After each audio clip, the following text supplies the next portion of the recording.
Hello, welcome back to Learn Oikonomia. Today we are going to discuss the concept of internationalization of rupee. What does it mean by internationalization of rupee? What are its implications? Let's see now. So, before going to the concept of internationalization of rupee, we have to understand what is the concept of international currency, which is a related term here. International currencies are some currencies which we will be using instead of our national currency. So we are considering international currency instead of the national currencies of the parties who are involved in some international transaction. And the transaction that we have here can be the transaction related to the sale and purchase of goods, sale and purchase of services, sale and purchase of financial assets, etc. So you can go for different types of international transaction, right? You can go for transaction of goods, transaction of service, transaction of financial assets, etc. So whenever we deal with these kinds of transaction, rather than using the national currencies of the nations which are involved in this kinds of transaction, we will be using a particular currency, and this currency would be recognized internationally. This currency that might be having international recognition.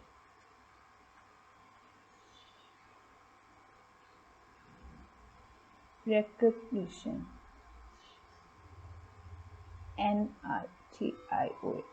Okay. So what you could see is that as of July 2022, the US dollar accounts was having 88% of global foreign exchange market turnout, and this is being followed by the euro. And euro is the currency of nations which are there in European Union.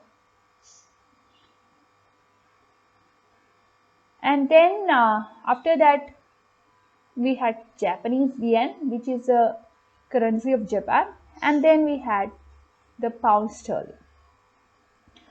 If that is the scenario, what is the case of Indian rupee? The case of Indian rupee is only 1.7% here.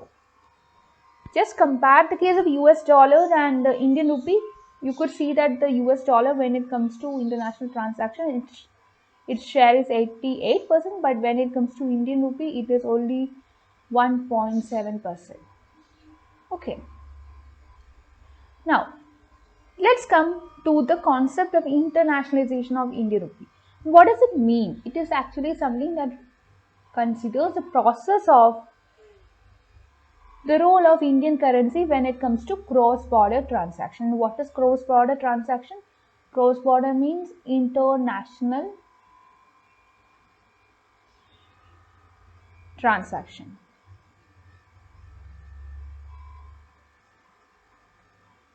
Okay. Now, so this is something that we consider whenever we go for export and import. So export and import are the two forms of trade. These two are the two forms of trade. And also there would be some other current account transaction as well as some capital account transaction that we will be having. Whenever we go for these kinds of international cross-border transaction, what is the role of Indian currency? And that is what we consider when it comes to internationalization of rupee. And this will be enabling some international settlement of trade in rupees, like if you are importing something from abroad,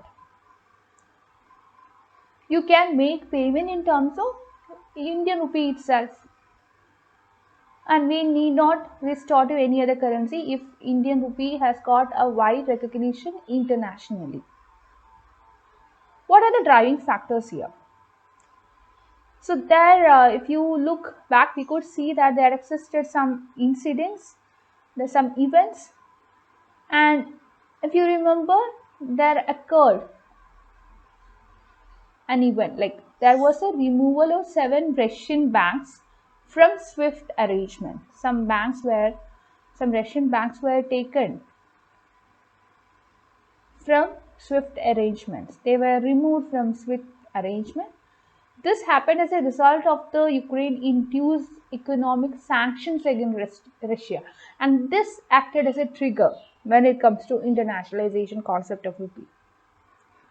Again, you could see that this payment arrangement has got a lot of significance and importance when it comes to the year 2022-23.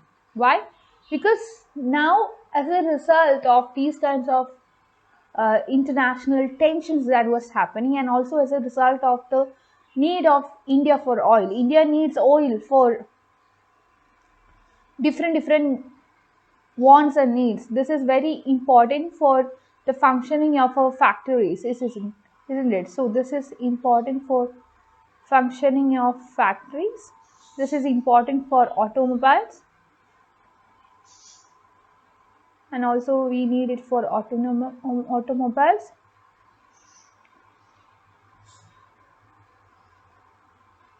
And there exists so many use of this oil, and if we are, and we are not producing oil for our consumption. Even if we try to do that, we won't be able to have that much amount of oil which are actually needed by us. So what we do is that we will be importing oil, and whenever we import, we have to make payment, isn't it? So now in 22-23, India was increasing its dependence on discounted oil that India was getting, and making it the second largest source of crude oil. Okay, who? The Russia. Now, what are the efforts taken by India here? Again, you would see that in July 2022, RBI has gone for a circular. It has issued a circular, and this was something related to the trade that happens across borders or international trade. So it tells related to the international trade settlement in Indian rupees. That was all about the circular that was issued by the Reserve Bank of India in 2022. And it was giving emphasis to the terms of trade settlement as well as the cross-border transactions. Okay, so here foreign entities who would be holding the rupee, they are allowed to make the investment in India. It is being told that if some foreign bodies or some foreign individuals, some foreign entities who are holding rupees, they can make some investment in India. And in March 2023, what happened was that again RBI has gone for another important mechanism, and this was for rupee trade settlement with 18 important countries. And banks in these 18 important countries, as per the RBI regulation, as per the RBI announcement, are allowed to open some special Austro rupee accounts. We call it as SVRAs, this special Austro rupee accounts. So I'll be doing a separate video on what is special Austro rupee accounts anyway, and this was being allowed to 18 important countries for settling payments in Indian rupees. And that was a very important recent move that was taken by RBI to promote internationalization of Indian rupee. And that's all about today's session. I request you to like, share, and subscribe to this channel for more videos. Thank you for watching. And also I request you to join our free Telegram community. I'll be providing the link of that in the description box. Also, you can download the Oikonomia app. For that also, I'll be providing the link in the description box. That's it. Kindly like, share, and subscribe to this channel for more videos.